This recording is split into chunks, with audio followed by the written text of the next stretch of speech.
हे दोस्तों, हमारे second episode में हमने देखा था कि जब शन को पता चलता है कि क्लोज डोर डेसिबल का मतलब सिक्योरिटी गार्ड की ड्यूटी है, तो ये सुनने के बाद और ये पता चलने के बाद हम देखते हैं कि शन बहुत उदास हो जाता है। और फ्रेंड्स, अब थर्ड पार्ट की स्टार्टिंग में हम देखते हैं कि शन अपने क्लोज डोर डेसिबल की ड्यूटी कर रहा होता है और हम देखते हैं कि उसके पास कई तरह के नमूने आते हैं। कोई आता है अपने गुनाहों का इतराफ़ करने, तो कोई बताने आता है कि मेरी बीवी प्रेग्नेंट है और बताइए हमें कौन सा दूध इस्तेमाल करना चाहिए। तो कोई ये कहता है कि शन, क्या तुम मेरे गे बनोगे।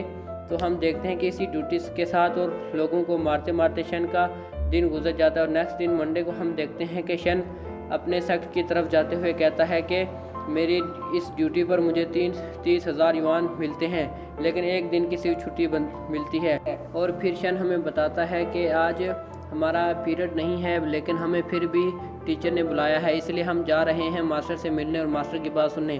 उसके बाद हम देखते हैं शन हमें बताता है कि मेरा ख्वाब है 7 मुकद्दस यंग में से एक बनना।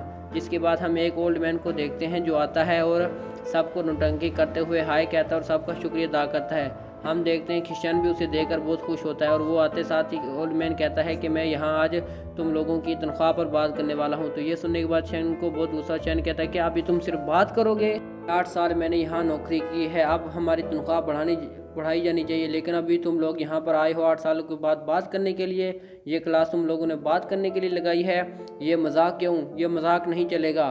तो इसके बाद हम देखते हैं कि ओल्ड मैन शन की ये बात सुनने के बाद कहता है कि जितने भी होशियार स्टूडेंट हैं उनको 30,000 युआन दिया जाएगा, और हाँ, इसके अलावा जितने भी अदना स्टूडेंट हैं उन लोगों को 20,000 युआन दी जाएगी। और हाँ, 10 सालों तक उनकी 20,000 युआन नहीं बढ़ेगी, लेकिन हाँ, मेरे ख्याल से कभी भी उनकी तनख्वाह नहीं बढ़ेगी। तो ये सुनने के बाद हम देखते हैं कि शन को बहुत गुस्सा आता है। शन कहता है कि इसलिए 8 साल हो गए और इन्होंने मेरी तनख्वाह 30,000 युआन से नहीं बढ़ाई। और इसके बाद वो ओल्ड मैन कहता है कि हाँ, लेकिन जिन स्टूडेंट को पिछले कुछ महीनों से तनख्वाह नहीं मिली और अगर उनकी कोई शिकायत ना हुई तो हम उनको 40,000 युआन देंगे।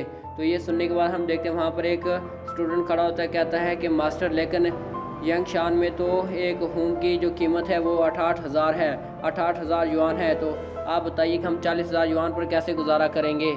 तो ये सुनने के बाद तमाम स्टूडेंट्स के ख्वाबों पर पानी फिर जाता है। जिसके बाद हम देखते हैं कि मास्टर शन सोचता है कि ये लड़का बहुत तेज़ है, इसने तो अपने मास्टर की तज़लील कर दी है, क्या यह अब पढ़ पाएगा। या और हम देखते हैं कि वो जो मास्टर होता है वो अपने मन में तो बहुत चिल्लाकर कहता है कि मैं इसे फाइट कर दूंगा, लेकिन वो सबके सामने कहता है कि हाँ बच्चे, तुमने बहुत अच्छा सवाल किया, लेकिन अब क्लास का टाइम ख़त्म हो गया है, इसलिए फिर हम कभी मिलेंगे और ये जो तुम्हारे सवालात हैं तुम फिर से पूछ सकते हो और मैं इसका जवाब ज़रूर दूंगा। और ये कहने के बाद हम देखते हैं कि वो मास्टर वहाँ से चला जाता है। जिसके बाद हम शन को सीढ़ियों पर देखते हैं और शन को एक आवाज़ आती है जो शन से कहती है कि एक वॉरियर को हमेशा हर जगह आगे जाना चाहिए। जैसा कि वो जंग हुआ ने अपने टीचर से बात की, क्या उसने बात करके गलत किया।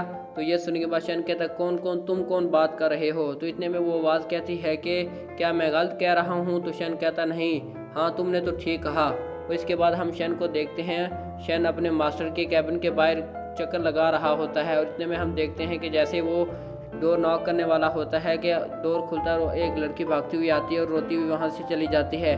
उसके बाद हम शन के मास्टर को देखते हैं जो आते हैं, दरवाज़ा जैसे बंद करने लगते हैं। तो शन कहता है मास्टर, और मास्टर खुद में फुसफुसा रहे होते हैं कि आजकल के नौजवानों को कोई सी चीज़ पर मना कर दो तो वो नाराज़ हो जाते हैं। जिसके बाद हम देखते हैं कि मास्टर जैसे ही शन को देखते हैं कहते हैं कि शन, क्लोज डोर डेसिबल। तो इतने में हम देखते हैं कि शन कहता है क्या आप मुझे जानते हैं। तो उसके बाद मास्टर शन को अंदर ले आते हैं और वहाँ पर एक किसी से कहते हैं कि लाइट ऑन करो। हम देखते हैं कि वो एक लड़की होती है जो लाइट ऑन करती है। जिसके बाद हम देखते हैं मास्टर कहता है कि शन, मैं तुम्हें जानता हूँ, क्योंकि जब भी मैं मेन गेट पर जाता हूँ तो मैं देखता हूँ कि बाकी जितने भी स्टूडेंट होते हैं मुझे बाव नहीं करते, लेकिन तुम हमेशा मुझे बाव करते हो। बाकी स्टूडेंट मुझे खिलौने की तरह समझते हैं, लेकिन तुम हमेशा मेरी रिस्पेक्ट करते हो।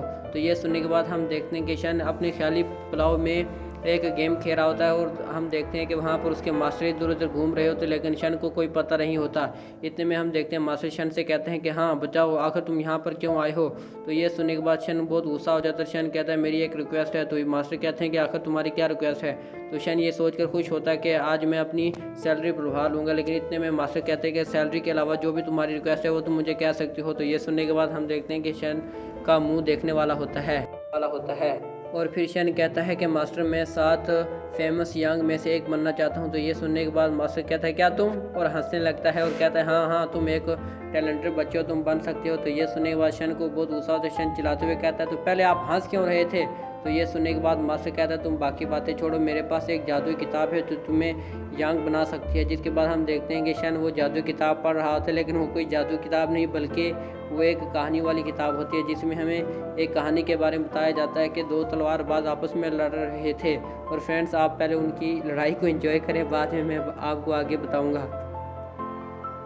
तो फ्रेंड्स हम देखते हैं कि जब उनमें से एक तलवारबाज की तलवार टूट जाती है तो वो रोने लगता है और कहता है कि ये तलवार मेरे फादर ने मुझे दी थी और ये तलवार उन्होंने मरने से पहले मुझे दी थी और मरने के बाद उन्होंने फांसी ले ली थी और उन्होंने कहा था कि मेरे ख्वाब को अब तुम पूरा करोगे। तो अब लेकिन ये तलवार टूट गई, अब मैं क्या करूँगा। इतने में हम देखते हैं कि वहाँ पर एक मास्टर कहता है तुम्हें अपने बाप के ख्वाब को पूरा करना चाहिए बगैर तलवार के। इतने में टीचर कहती है कि हाँ, और मैंने एक ख्वाब में देखा है कि उनकी आंखें चमक रही थी। तो ये सुनने के बाद वो लड़का कहता है कि ये नहीं हो सकता, कोई आंखें चमक नहीं सकती किसी आदमी की। तो इतने में वो टीचर कहती है क्या, तो तुम क्या कहना चाहते हो, मैं झूठ बोल रही हूँ। तो इतने में हम देखते हैं कि वो लड़का चुप हो जाता है और कुछ नहीं बोलता। इतने में एक मास्टर कहता है कि अब मैं काउंट करने वाला हूँ।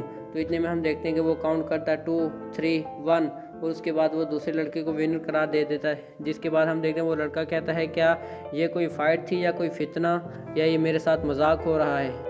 और फिर हम प्रेजेंट में शन को देखते हैं जो बुक बंद करता है और कहता है कि अगर मैं तलवारबाज बनूं सनसनीखेज तो मेरा क्या होगा। तो वो फिर अपने ख्याली पुलाव में देखता है कि उसकी तलवार टूट जाती है और कहता है कि ये तलवार मेरी फ्रेंड जाओ फेंग ने मुझे दी थी और तुमने तोड़ दी है और अब मेरा क्या बनेगा। इतने में हम देखते हैं वो बैठ के रोने लगता है और कहता है कि अब मैं जाओ फेंग को क्या मुँह दिखाऊँगा। जब मैंने एडवेंचर शुरू किया था तो उसने ये मुझे तलवार गिफ्ट के तौर पर दी थी और उसने मुझसे कहा था कि ये तलवार सिर्फ मेरी प्रोटेक्शन के लिए नहीं है बल्कि हम दोनों के प्यार के लिए है। तो इतने में हम देखते हैं वहाँ पर लड़की और कुछ लोग खड़े होते हैं जो कहते हैं कि इसने इसकी तलवार तोड़कर अच्छा नहीं किया। और फिर हम देखते हैं कि वहाँ शन का दूसरा ओपोनेंट कहता है कि ये लो शन तुम मेरी तलवार ले लो, तुम जाके जाओ फेंग के पास जाना और उससे मिलना और उसे मत बताना कि उसकी तलवार टूट गई है। और शन की इसी नौटंकी के साथ हमारा ये पार्ट ख़त्म हो जाता है। तो फ्रेंड्स मैं आप सबके लिए इस सीरीज़ का नेक्स्ट यानी 4th पार्ट जल्दी लाऊंगा और मैं कोशिश करूंगा कि मैं जितना जल्दी हो सके आपके लिए इस सीरीज़ का नेक्स्ट पार्ट ले आऊँ।